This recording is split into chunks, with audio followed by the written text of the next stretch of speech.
Halo adik-adik, bertemu lagi dengan kakak dalam Bimbel Cyber mata pelajaran bahasa Inggris.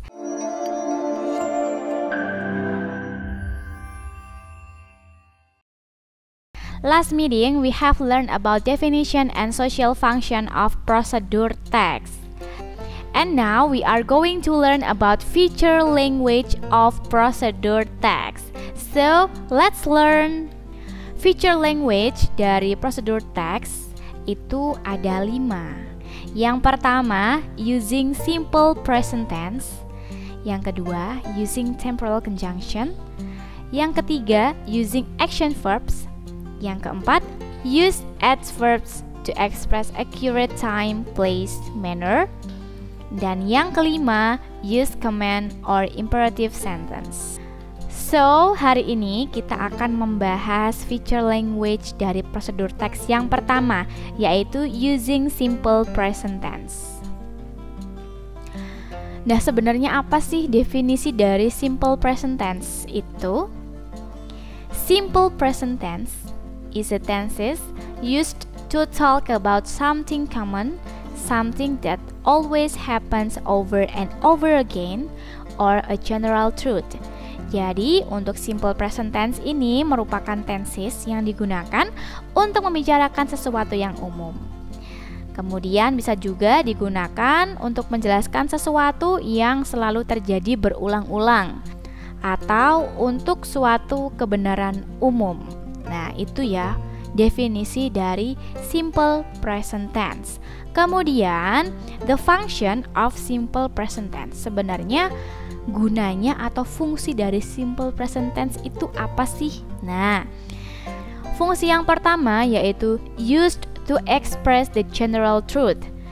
Digunakan untuk menyatakan kebenaran umum.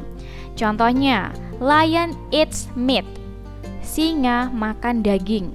Benar kan? Singa itu kan karnivora, berarti dia makan daging. Nah, kalau itu merupakan kebenaran umum, maka kita bisa menyatakannya dengan simple present tense.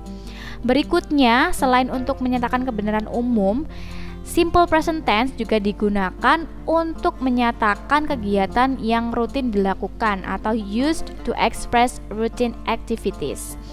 Misalkan, I eat 3 times a day. Saya makan 3 kali sehari. Jadi makan 3 kali sehari itu dilakukan berulang-ulang terus ya. Berarti itu merupakan suatu aktivitas rutin. Makan itu kan aktivitas rutin ya, dan dilakukan berulang-ulang. Kemudian fungsi lainnya dari simple present tense itu adalah used to give orders.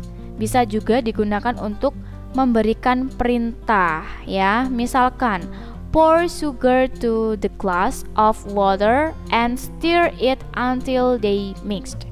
Tuang gula ke dalam segelas air dan aduk hingga tercampur. Nah, jadi itu adalah salah satu fungsi juga dari simple present tense. Fungsi lainnya yaitu expressing feelings or thoughts and belongings. Menyatakan pikiran, perasaan, dan juga kepemilikan. Contohnya, she is so beautiful, dia sangat cantik. Menyatakan perasaan berarti ya, dia sangat cantik, she is so beautiful. Berikutnya, nah kita harus tahu ya rumus dari simple present tense sebelum kita menggunakannya. Nah, ini ada rumus untuk kalimat verbal atau verbal sentences. Maksudnya apa sih verbal sentences itu? Yaitu kalimat yang menggunakan kata kerja. Ya, ada kata kerjanya.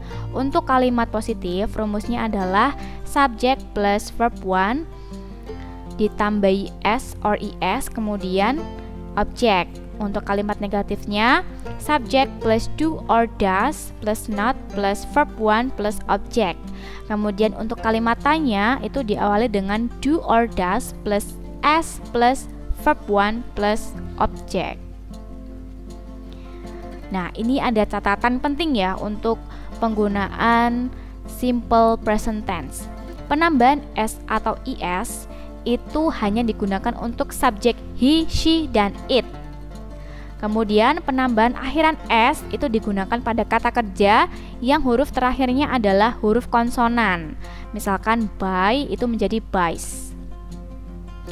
Kemudian penambahan akhiran es itu digunakan pada kata kerja yang huruf terakhirnya adalah o, kemudian ch, s, sh, x, dan z. Misalnya go itu menjadi goes, ditambahi es. Nah, untuk do itu digunakan pada subjek I, you, they, we. Dan does itu digunakan pada subjek he, she, it. Nah, kita langsung ke contoh dari verbal sentences ya. Untuk kalimat positif, ini ada contoh kalimat I go to school by bus. Subjeknya itu adalah I, ya. Kemudian verb satunya adalah go dan objeknya adalah school. Kemudian untuk kata ganti orang ya, kita bisa menggunakan he goes to school by bus. Subjeknya he, verb satunya goes. Nah, ingat tadi ya, untuk es atau s itu digunakan pada subjek he, she, it. Kemudian objeknya adalah school. Untuk contoh kalimat negatifnya, I do not go to school by bus. Subjeknya I ditambahi dengan do not, ditambahi dengan verb satunya adalah go dan objeknya adalah school. Untuk kata ganti orang kita bisa menggunakan he does not go to school by bus. Subjeknya he, kemudian does not. Does itu dipakai untuk he, she, it ya, ingat. Kemudian verb satunya adalah go, kemudian objeknya adalah school. Untuk kalimat tanya, do you go to school by bus? Nah, diawali dengan do, subjeknya you. Kemudian verb satunya adalah go, objeknya adalah school. Nah, untuk does itu ingat he, she, it ya. Does, ini contoh kalimatnya, does he go to school by bus? Ya, subjeknya he, verb satunya go, objeknya school. Nah, berikutnya rumus simple present tense untuk nominal sentences. Kalimat positif diawali dengan subjek plus to be, bisa am, is, are, plus object. And then untuk kalimat negatifnya subject plus to be plus not plus object. Dan kalimat tanya diawali dengan to be-nya dulu, kemudian ditambahi dengan subjeknya, kemudian diikuti dengan objek. Catatan, untuk to be, am itu digunakan untuk subjek I. To be is itu digunakan untuk subjek he, she, it. Dan to be are itu digunakan untuk subjek you, we, they. Kita langsung lanjut ke contoh kalimatnya. Untuk kalimat positif, I am a teacher. Subjeknya I, to be-nya am. Ya, ingat I, to be-nya adalah am. Objeknya adalah teacher. Kemudian untuk she to be-nya is. She is a doctor. She merupakan subjek. Kemudian to be-nya is, objeknya doctor.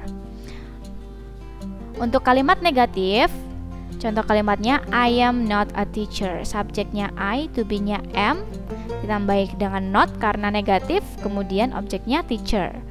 Kemudian contoh yang lainnya, she is not a doctor. Subjeknya she, to be-nya is, tambahin not plus doctor. Berikutnya adalah kalimat tanya. Ya, kalimat tanya ini contohnya adalah are you a teacher? To be-nya are, subjeknya you, objeknya teacher. Kemudian is she a doctor? To be-nya is, subjeknya she, objeknya doctor. Nah, itu tadi adik-adik pembahasan kita berkaitan dengan language feature dari prosedur teks, yaitu using simple present tense. So, untuk pembahasan di pertemuan berikutnya, kita masih akan membahas berkaitan dengan feature language dari prosedur teks, yaitu using temporal conjunction. Untuk adik-adik di rumah, jangan lewatkan video-video menarik lainnya dari Bimbel Cyber. See you!